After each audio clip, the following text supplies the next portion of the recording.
This time on Watchers of Tomorrow. Watchers of Tomorrow! Wait a second.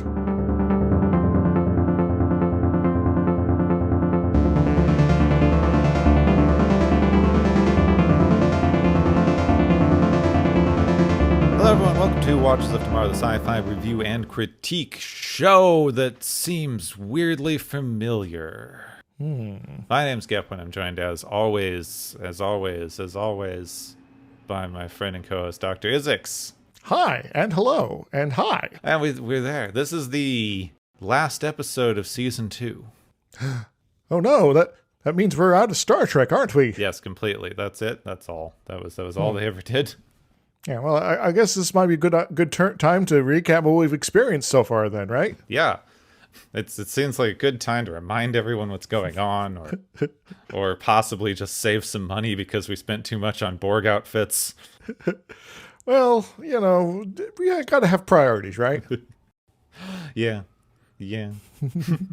So, this is the infamous episode. But not infamous in that other way. Yeah. This is one of those ones that should be just taken out of the running for worst episode because it's just an outlier. It's outlier data. Yeah, it's like barely an episode, really.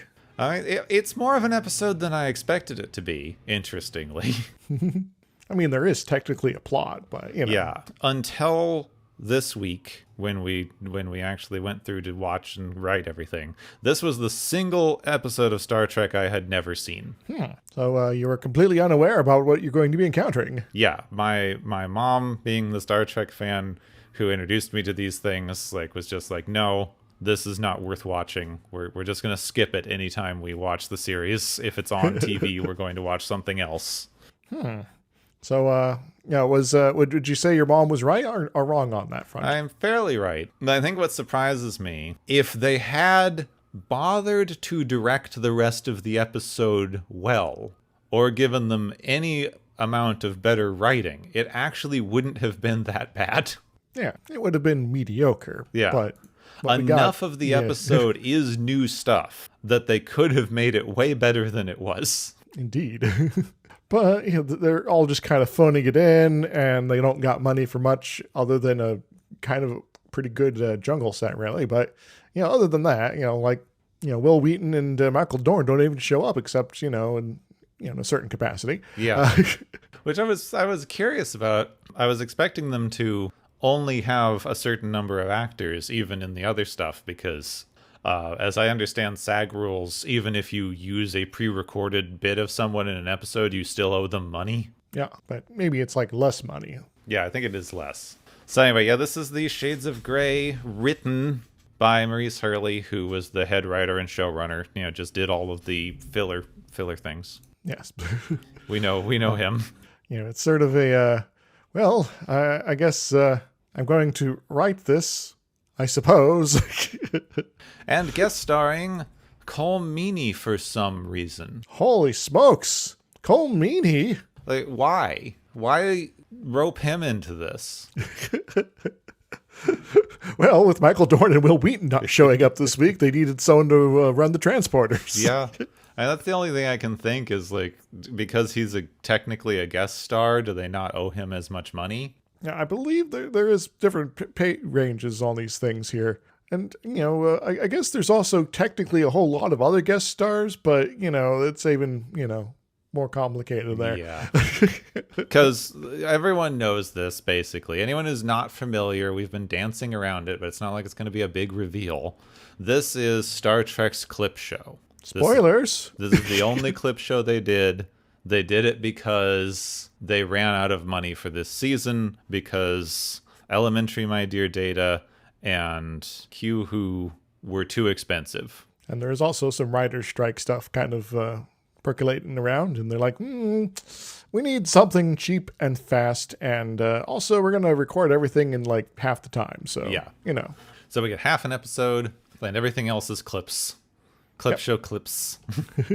So that means we got, guest appearances from Denise Crosby, Abdul Salam El Razak, Metric Buttrick, Jay Luden, Rosalind Landor, Armin Shimmerman, Whoopi Goldberg, and a whole much more.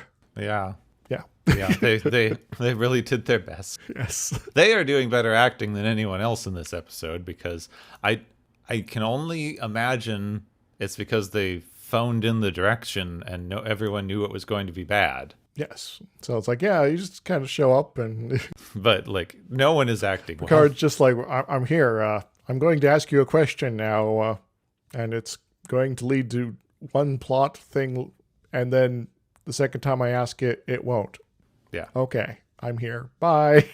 Okay, we may as well get into this mess, right? Yes. So we actually start with something. The Forge and Riker are on an alien planet, big steamy jungle. Very wet. They're doing a geological survey of completely unexplored planet, but something's gone wrong because Riker is sitting down. Yes. Obviously, he's got a leg cramp, and he needs to stretch more. Yep. I mean, you really need to get your electrolytes in before one of these stomping around a swamp missions. Also, you're doing a geological survey, but why is there not someone down here doing like a plant survey too? Yeah, I know.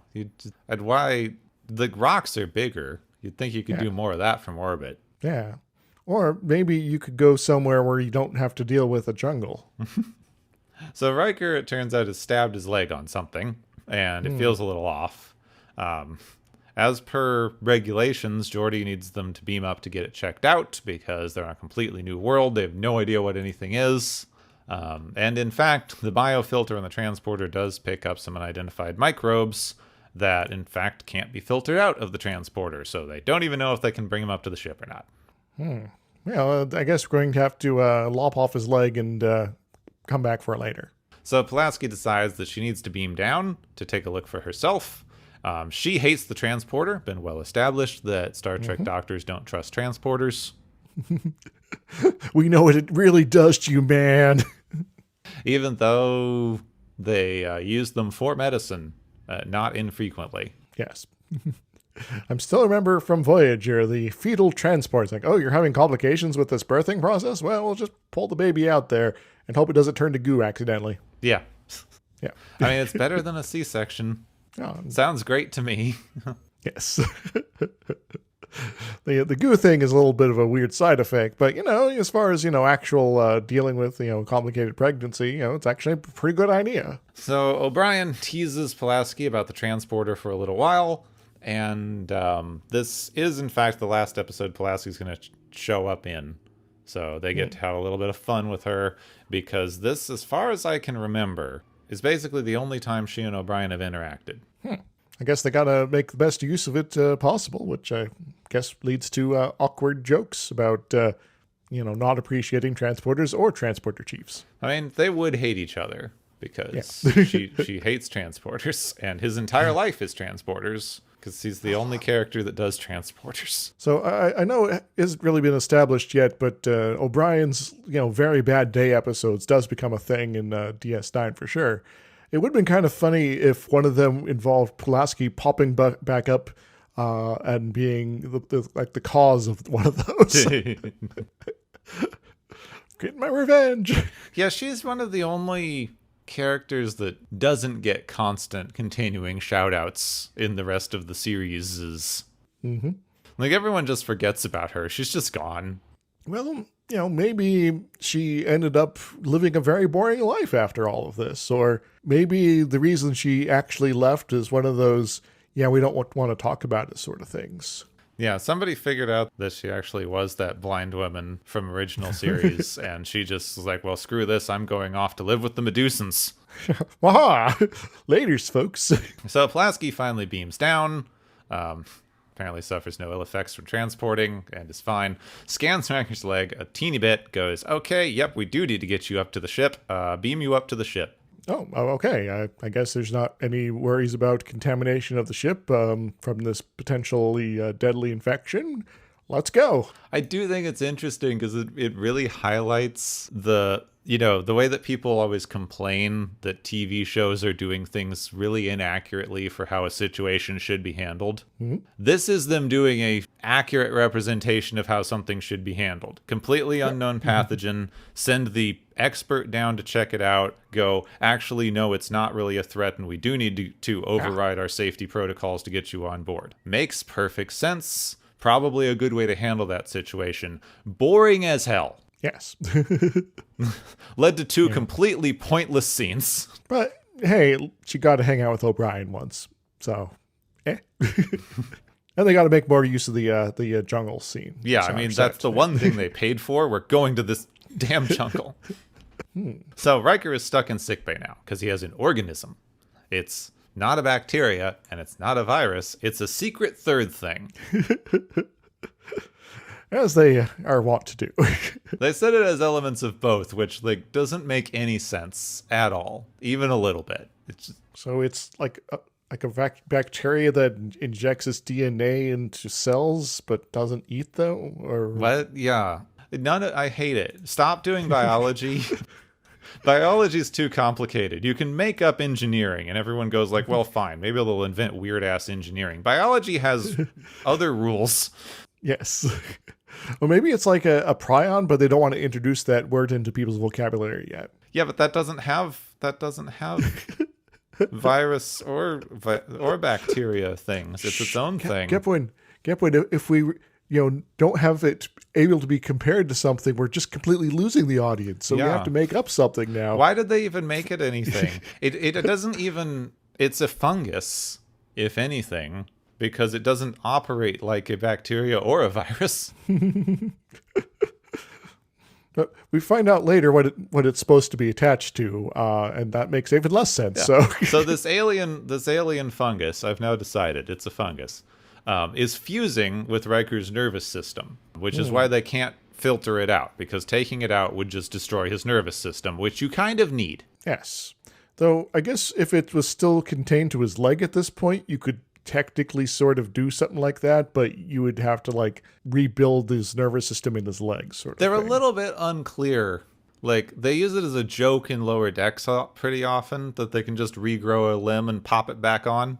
I don't know if we canonically see that in Next Gen, but it does seem like the level of technology they should have access to. Now, I do believe when Wesley has his flight accident, they have to rebuild his arm or something like that. But then again, there's the case of Nog, and maybe the tech just doesn't work for Ferengi, and also doesn't work for Will Riker. Well, they give him a whole new leg. They give Nog a new leg. He just doesn't like it. It's I believe it's also a cybernetic leg too. Yeah, but it's completely indistinguishable from a normal leg. Yeah. So, they probably should have amputated the leg first. As soon as they figured out it was going to spread to the brain, we can get you a new leg easier than we can get you a new brain. Yes. And heck, lop the leg off, clear of the virus, do lots of experiments, and just kind of keep it on ice otherwise, and then reattach it when it's all clear. So anyway, they have now figured out what the thing is, sort of. They haven't really in any way that makes sense, but Pulaski seems to think she knows what she's talking about. Maybe she doesn't. So Picard sends LaForge and Data back to the planet to figure out what happened. Someone stabbed someone, and I wasn't involved. Find out who did it. Data has some fairly justifiable concerns about bringing Geordi, a squishy flesh person, down to the planet. Where a unidentifiable, apparently uncurable disease is. Yes. But Geordi's like, whatever. But Geordi knows where Riker was sitting down. Got you there, Data. No one could communicate that. So they get back to the planet. Data detects many dead fossilized animals. That's an interesting choice. Yeah, that's very interesting, because that implies that there's either been a massive amount of animals that have died and have been dead long enough to be fossilized here, or something's fossilizing things very quickly. So somehow the fact that you've called them out as fossils just means that this has been going on for a really long time. Yes. It does sort of make sense, but it doesn't make as much sense as it should. Perhaps from before when this was a jungle. Yeah, we'll get to this in a second. But so Geordi sees some active heat patterns on a vine, which doesn't react to Data, but when Geordi reaches out for it very suddenly moves. And it's grabbed by Data's amazing android reflexes, who saved Geordi's life. I think Data just noticed that the grip just off camera was about to move it and just was ready. But, So now what they can see is that this vine has a really big blue claw thing on it. That's unusual. Why didn't we notice this earlier? And then they use a phaser to get the claw thing off of the vine, which struggles, and then they transport back up to the ship. So Data theorizes, now that they have a sample of the thing, that the plant and whatever's causing the illness, I'm going to say alien fungus, have a symbiotic relationship where the plant paralyzes and kills animals. I don't know why. They say they don't know why. This is where the thing that I was very disappointed, because they so close to had something that made sense. Yes. You do have carnivorous plants. This is a thing. This almost makes sense. You could also explain so much of it. The plant paralyzes an animal so that it dies nearby the plant, therefore decomposing and giving the plant more nutrients. That makes sense. Yeah. Any predator animal that comes to scavenge could also be hit by the plant, which means that the bones of the decomposing animals don't get disturbed as easily, meaning that it creates a better atmosphere for fossilization. That also makes some sense. Yes. A jungle having existed for this long with this plant in this location to create that many fossils doesn't make any sense, because your jungle, I think, probably would have had to have gone away about 3 million years ago for anything to fossilize. Yes.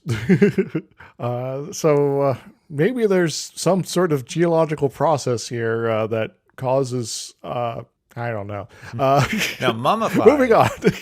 It does look like a bit of a jungle swamp. So if it's killing stuff and sort of mummifying it while it feeds off of it, that would make sense, because a lot of carnivorous plants live in, bog environments, which are hostile and low nutrient, which is why they have to feed off of animals, because they don't have enough nutrients in the soil.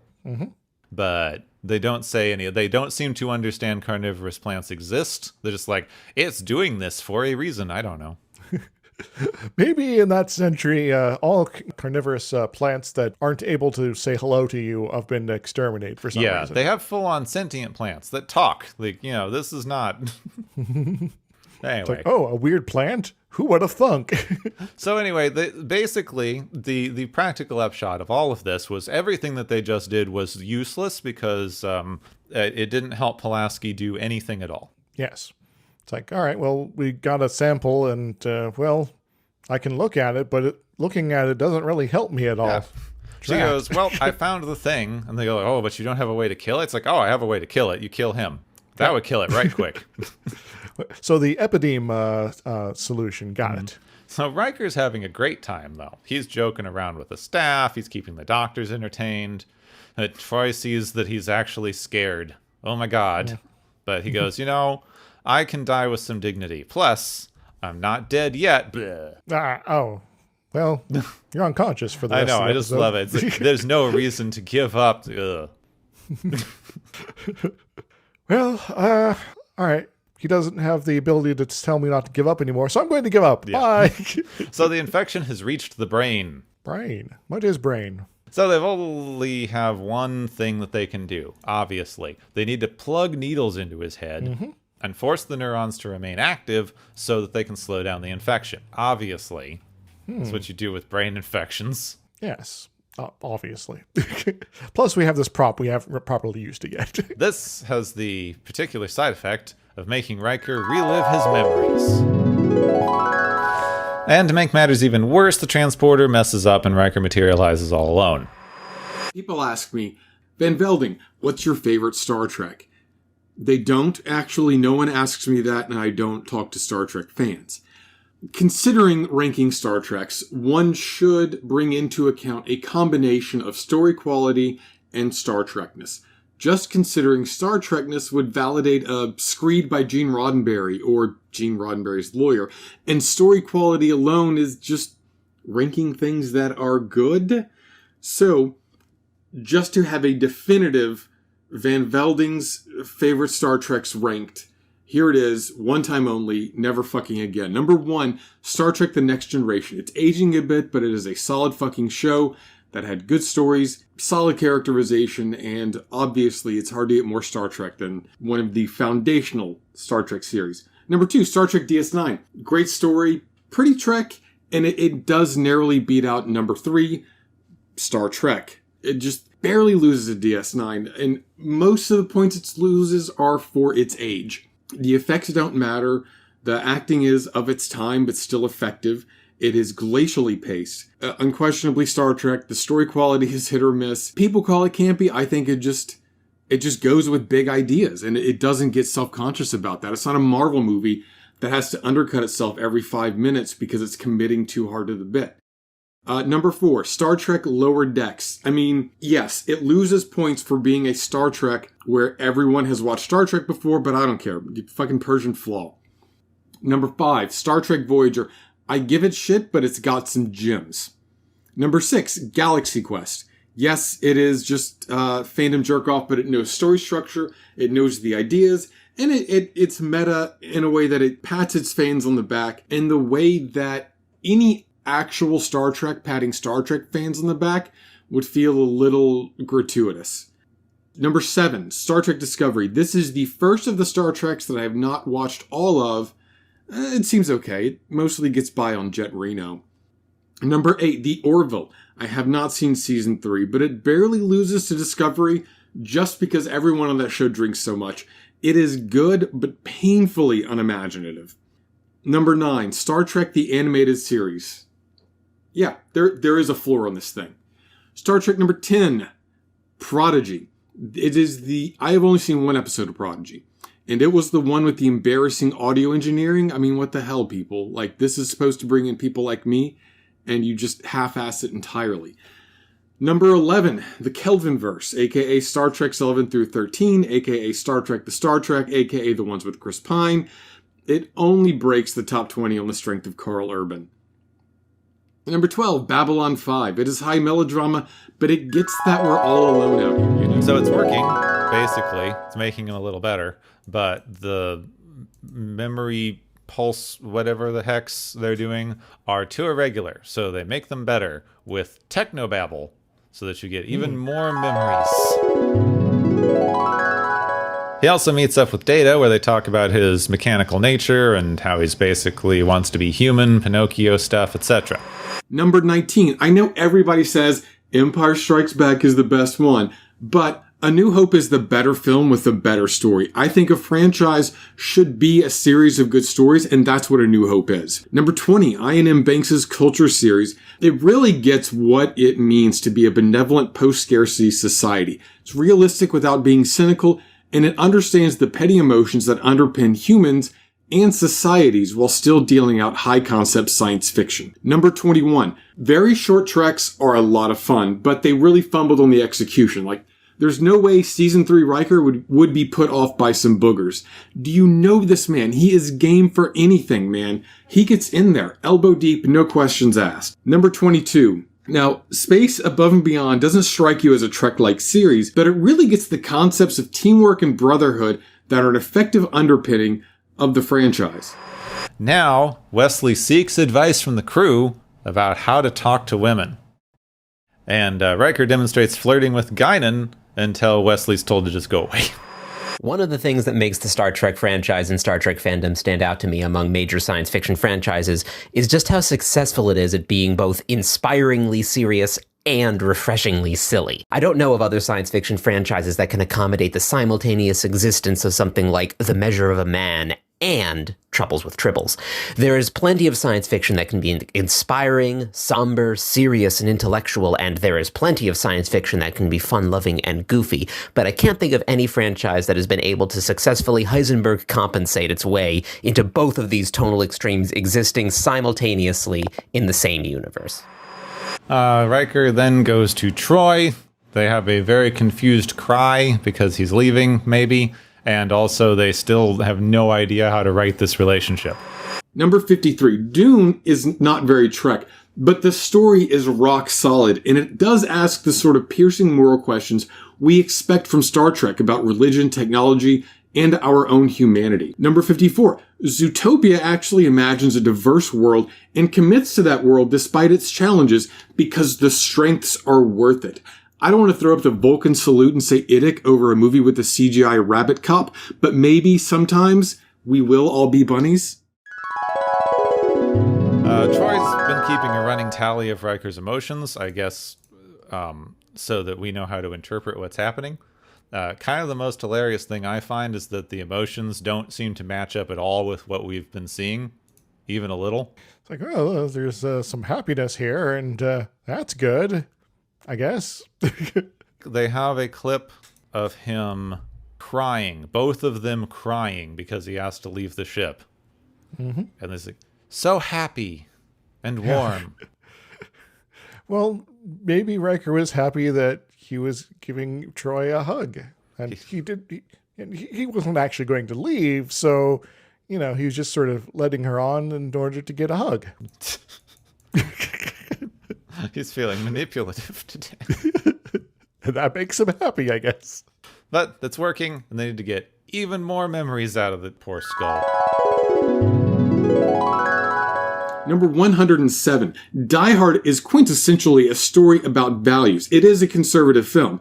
That doesn't make it great, but its laser focus on those values and the seamless story around them do. Cleanly, number 107, no contest. 108, The Shawshank Redemption. You see this movie on TNT every 12.5 seconds, but it's a classic for a reason. Tim Robbins, no offense, has the range of the mentally limited folks he so often plays. He's good at it, but those skills play equally well into a certain kind of educated naivete. Obviously, Morgan Freeman's great. It ends on a high note, high enough that repeat viewings rob us of the tension you feel in the first watch. And that ending should never be taken for granted. 109, The Great Dictator. It's not coy in the way that a lot of Charlie Chaplin films are not coy, but it is honest and well structured. It pitches the moral at the end across the plate with the best of Treks, and that's what makes it work. Phenomenal. 110, Star Trek Exeter.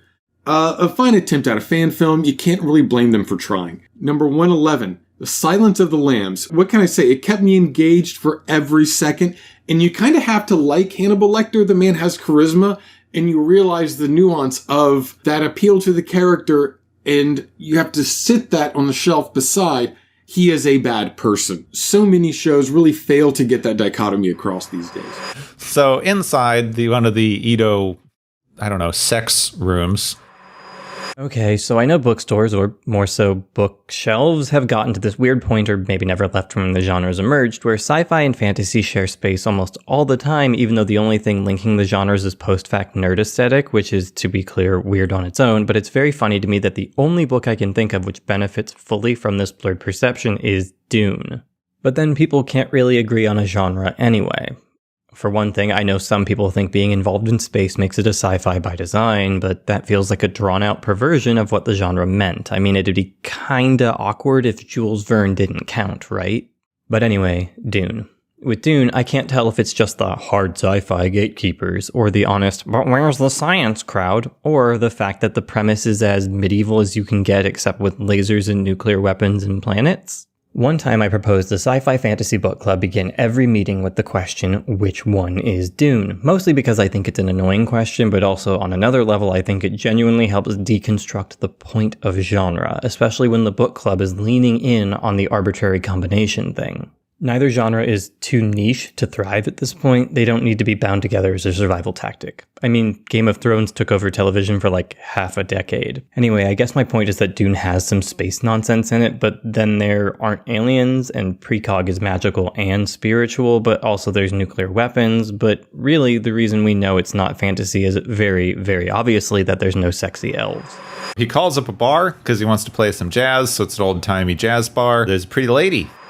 Number 223, Bluey. It's a kid's show, but it knows what it's about. I can't help but echo all of the fully grown people with no kids saying, it's not for everybody, but you should give it a shot. 224, American Dad. Clearly the best of what Family Guy was. If you ever lament the loss of Family Guy, you probably love American Dad. The show is crazy, it's unhinged, and occasionally it has a good moral at its core. Number 225, Star Trek First Contact. Number 226, The Expanse. I think it unravels kind of early, but it's committed to the politics and culture of a setting that feels real, if a bit loosely written and not really about any kind of moral idea at all.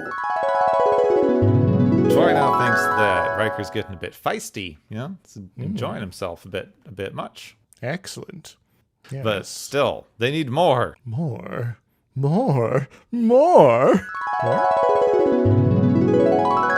Number 341, The Odyssey in English. Number 342, The Odyssey in the original Greek. Number 343, The Odyssey in the original Cleon. Number 344, that bit in the 30th anniversary where the Frasier cast and Kate Mulgrew do like a Star Trek skit on the stage.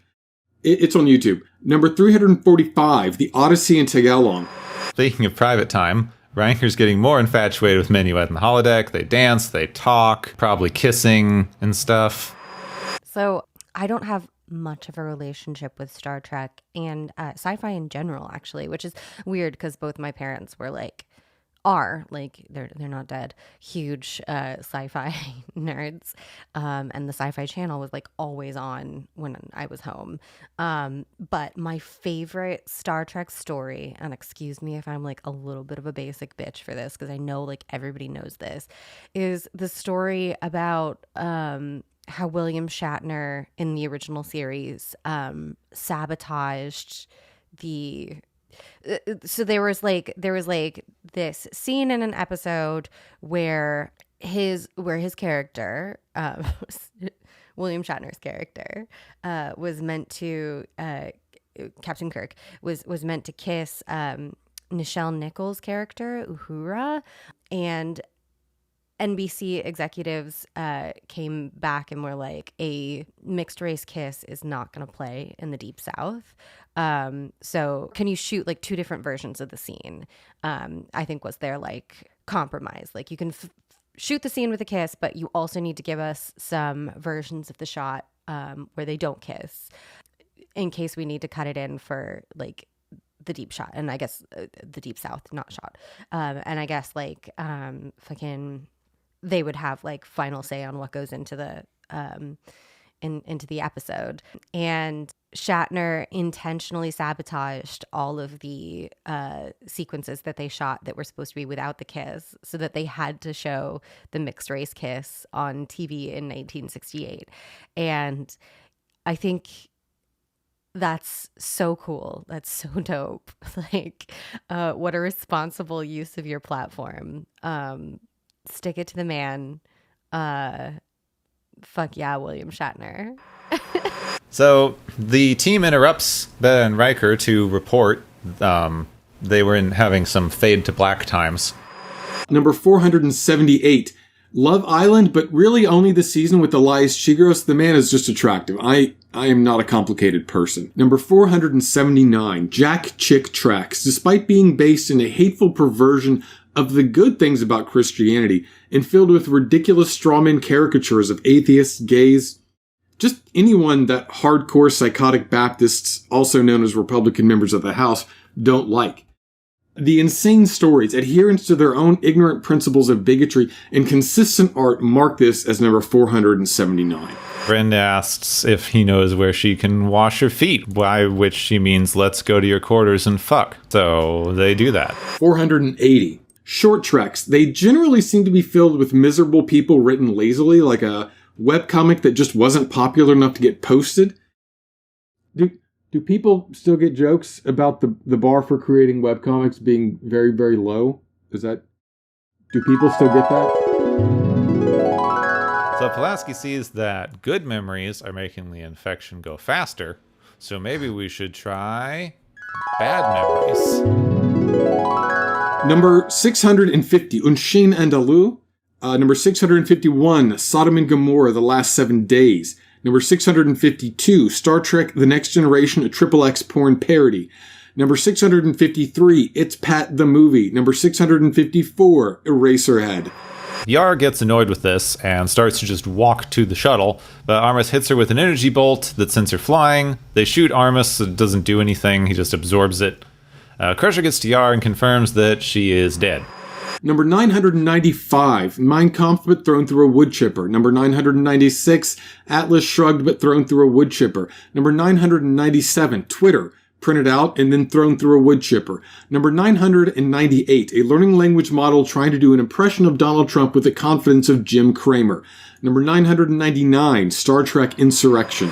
Troy knows, inherently, I guess mother powers, that this means he's going to die and calls Pulaski down immediately. So, these bad memories have in fact slowed the growth, so even more bad memories. Oh. 1315, Millennials. 1316, The Silent Generation. 1317, Gen X. 1318, Gen Z. 1319, Gen V 2023. 1320, Star Trek Generations. 1321, Avocado Toast. 1322, Baby Boomers. The second officer, Klang, does not believe Riker can handle being on a Klingon ship. And Riker goes, Captain, what should I do? He says, well, it's your first command decision. So, and then he punches Klang out. 1702, The Compiled Bathroom Graffiti by John Brown.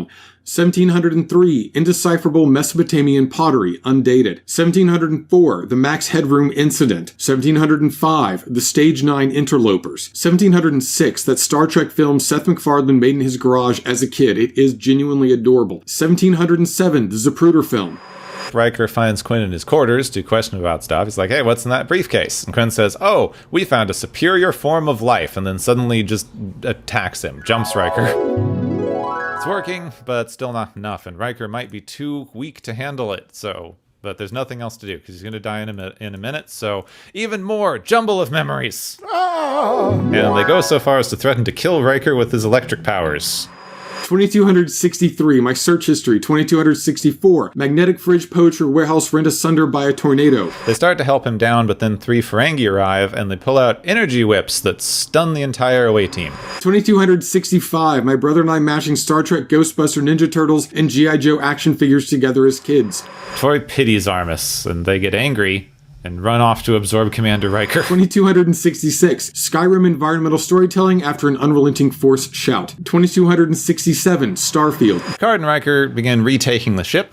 They start by setting an auto-destruct sequence in case they can't regain control. 2268, a game of Risk spat out of a series of ever smaller tumble dryers. The ship's about to explode. They need to get away from engineering to transport out. The transporter's not working until the last second. 2811, a dog that can almost say hello. 2812, that time Quark was on Regis and Kathy Lee. Remick says that they don't mean humanity any harm. They just want to coexist. It's great, right? 2813, a dog waking up from a fart. 2814, rain on your wedding day. Picard and Riker respond by popping his head like a balloon.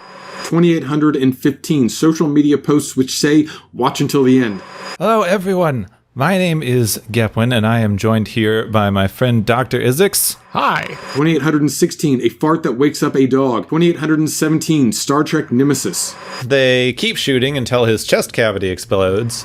3377, a near-death experience. 3378, Patrick Stewart's memoir. And this is the first episode of our new show. 3379, a malignant terminal tumor. As Picard goes, well, we can blow up the ship. 3380, William Shatner's cash-in memoir about Leonard Nimoy written after Leonard Nimoy died. Pushes the ship into the stellar chunk. 3381, staring at an actual black hole. Chorus gets vaporized. Next Time On. Watches of Tomorrow. And after the final push, hey, it worked. Riker wakes up. Data and Picard come to see him.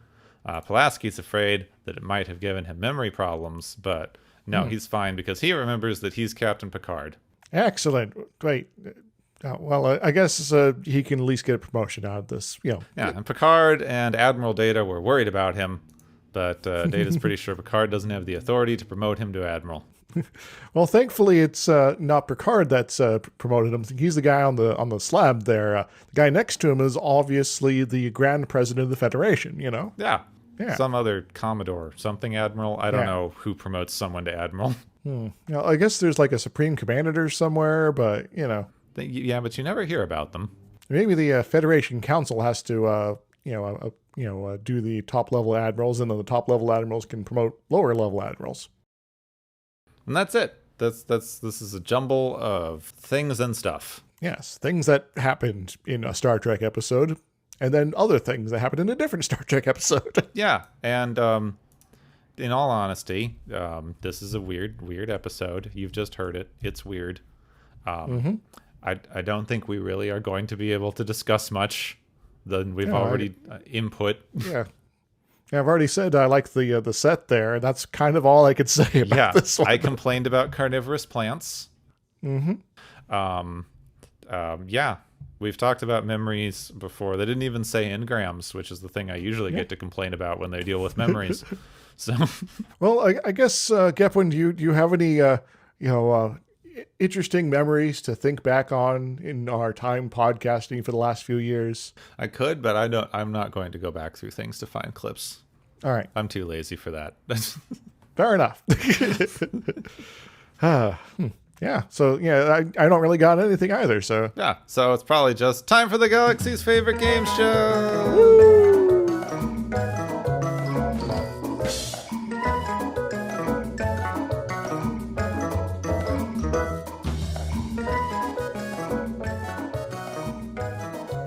Hey everybody, welcome to the Galaxy's favorite game show. Today we got a large number of contestants, but also most of them aren't actually here. So we're going to, let me do some math here. And okay, I think I can figure this out. So the first contestant who's won a prize here is winning the medical malpractice prize, which goes to the transporter apparently, because it didn't strip the infection out of this time like a good bit of magical future tech should. Because, transporters are magic and all. What does it win, Gepwin? The transporter wins. Post-fact nerd aesthetic. Well, I guess that's a good prize for the transporter to get. All right, the next one is the Clip Show prize, which goes to Riker's brain, because it is specifically providing all the clips. The Telosians provided the clips in the previous Clip Show, sort of experience when we had the menagerie, but, that was actually well integrated into an episode. But here it's just Riker's brain on broadcast, I guess. What does it win, Gepwin? Riker's brain, for providing Clip Show clips, wins William Shatner's character, Captain Kirk. Oh, all right. Well, moving on. Our final prize today, which I'm surprised we actually managed to get to 3, is Riker and Donuts, which goes to the rest of Riker's body and Troy for keeping us updated on Riker's emotional state. What does it win, Gepwin? Or what do they win? Well, Riker and Troy are going to have to share 4,208 sensory deprivation tank, but the fluid contains LSD. And 4,209, basically any video on YouTube that involves the Taliban and someone not in the Taliban. 4,210, same as above, but with an unskippable Grammarly ad. 4,211, Goatsy. 4,212, Family Guy. 4,213, Two Girls, One Cup. And finally, 4,214, Star Trek Picard. All righty then. I'm not really sure how I can respond to all of that, but that's what they win.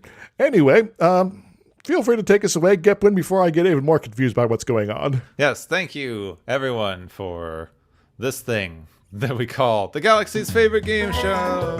Woohoo!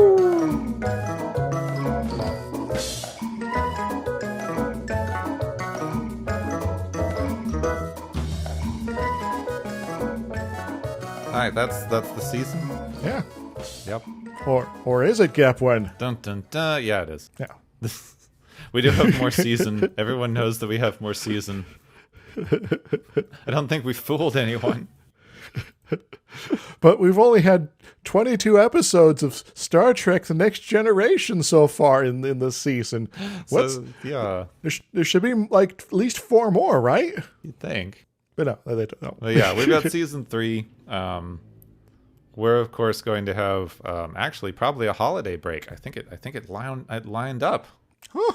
I think it That's lined weird. up that there's going to be like a holiday break or something similar. Yeah. Though I guess we could just put on Snowpiercer again on Christmas Day. Yeah, Christmas Snowpiercer. Snow, red. Yes. Maybe we should just do that every year from now on. Yeah.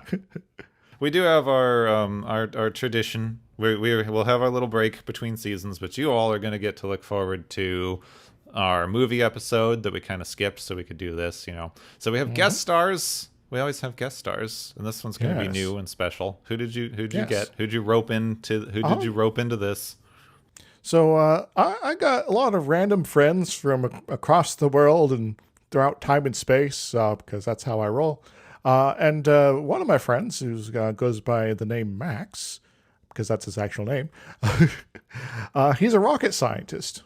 Yeah, so we're going to have a real, honest to God, send stuff into space rocket scientist. Yes, I believe he was specifically involved in sending some sort of William Shatner into space too, as part of that whole deal. Oh my God! So so there's he's a strong connection to Star Trek there. He's also a massive Star Trek fan. I don't know. I feel like I've heard his voice recently. Yeah. Anyway, sounds familiar somehow. Yeah. But yeah, we've got him, and we got he's decided to pick out a movie that apparently is about a land where it's like the future but not and different. Yeah, we're gonna have. I've never seen. I know very little about this, but that weird thing that Disney keeps doing, where they got Pirates of the Caribbean to work out really well, and they were trying to do literally anything else they could think of to make Pirates of the Caribbean happen again. Yes. Well, maybe people just really like pirates. Yeah, I think. But I guess they didn't think of that. Or they wrote a actual half decent movie. That could have been it too. Yes. So there's a film that is based off another bit of Disney World or Disneyland. I forget which one it probably showed up in first. It's called Tomorrowland. Yeah, I think it was a Disneyland first. I remember this. So, we have the movie Tomorrowland, which I'm sure is a very normal movie about the people mover and how amazing the plastic house of the future is. Yeah. Oh, I got so many clips of Houses of the Future because a friend of mine collects them. I can send them to you, Gepwin, before we record, and we can compare notes about all of that. Oh, that sounds like fun, actually. It's like we got push a button in order for the lower drawer to slide out and then slowly raise up so you can reach into it without having problems. This might not even come up in the episode itself, so I'll just say here that I am just old enough, and I went to Disneyland for the first time just young enough that my early memories of Disneyland are going to the World of Tomorrowland stuff. And it was still the people mover and the theater in the round thing. I forget what they called that, but you go into the big cylindrical room and there's movie screens all around you. Oh my God. A surround theater. Yeah. All of the this stuff was really cool in the 70s, but it has not been futuristic for at least 15 years. Stuff that they were just about to get rid of. I do, appreciate, the streamlined rockets and things like that sort of going on. That sort of whole vibe, which is very much Z-rusted to oblivion in most places. But, it is, they do want to update it so it keeps being the world of tomorrow as opposed to the world of the tomorrow of the 70s. Yeah, even though I don't know. I don't think they've updated it well because now they're just trying to do NASA punk shit or something. Yeah. Well, the Expanse was probably popular, so Yeah. Hey, Space Mountain. If I miss it. I miss my old ray gun punk era. Have you ever read Buck Godot? No, don't think so. All right, Zap Gun for Hire. It's comedic but ray gun punk. So anyway. Okay, so next time we're going to be looking at Tomorrowland with an actual frickin' rocket scientist. So that'll be really interesting. And also, we did the whole thing. We can fourth wall. Thank you, everybody who provided clips for this episode. Information and links to all of their stuff will be in the description. So please go check them out. Yes. You've heard at least a few of them on the show before. Yes, or will in the future. Foreshadowing. Dun, dun, dun. Anyway, till next time, I guess? Yes, till next time. Tomorrow. Till tomorrow. Not actually tomorrow, but it fits in with the name. Just do the thing. Next time on Watchers of Tomorrow, Max takes us to Tomorrowland. Let's watch it.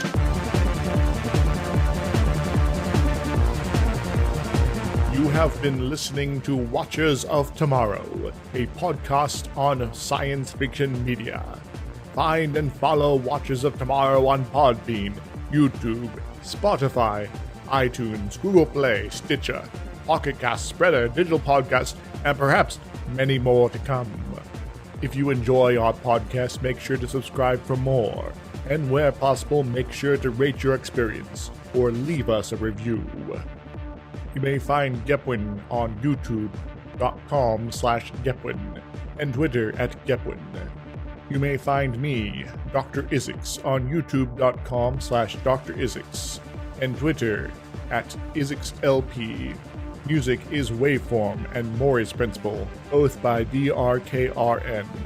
You can also check out the Watchers of Tomorrow Discord channel. Make sure to share the experience with your friends, family, enemies, and alien overlords. If you feel you are suffering from transporter syndrome, please be aware that the next time you step off the transporter, that you, that is now, no longer exists.